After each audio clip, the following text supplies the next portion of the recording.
طبق دستور رهبریت ولایت سوق و شهر خوجند با تشبث شعبه حفظ محیط زیست شهر خوجند با مقصد سزاوار استقبال نمودن 25 سالگی وحدت ملی 30 سالگی اجلاسی 16 شورای عالی جمهوری تاجیکستان در دو ساحل دریای سیر عکسی عمومی شهری دریای سیر ذیب خوجند تشکیل و گذرانده شد. با عکسی مذکور بیش از 400 نفر محصلین لیسه کسبی پلیتکنیکی رقم 44 لیسه کسبی تکنیکی رقم 56 دانشجویان دانشگاه دولتی حقوق بیزنس و سیاسی تاجیکستان و ساکنان محله ها جلب گردیدند. حشرچیان از دو کنار دریا علفهای خودروی ساحل پرتابهای استعمالی پلاستیکی و پلیتلنی و غیرها را به پررنگی تازه نموده برای منور و باز هم زیبا شدن دریای سیر مساعدت نمودند.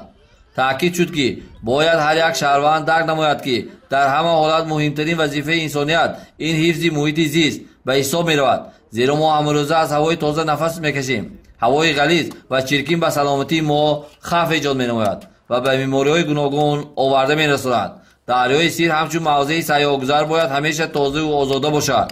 باید قید نمود که از بین شهر باستانی خوجند یکی از کلانترین و درازترین دریاهای آسیای مرکزی سیر می‌گذرد. درازی دریا 2529 کیلومتر بوده، سرعت آن در یک ثانیه 4300 متر مکعب میباشد.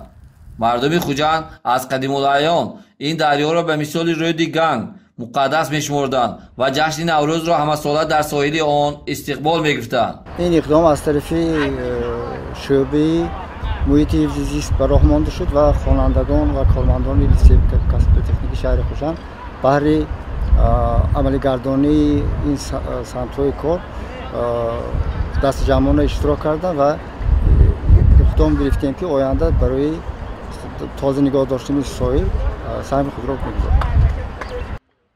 در دریای سیر نوع‌های گوناگون ماهی از جمله سرخ ماهی، سزن، لقه ماهی، مار ماهی، ماهی سیرسوزن سرخ ماهی، گل ماهی موجود است.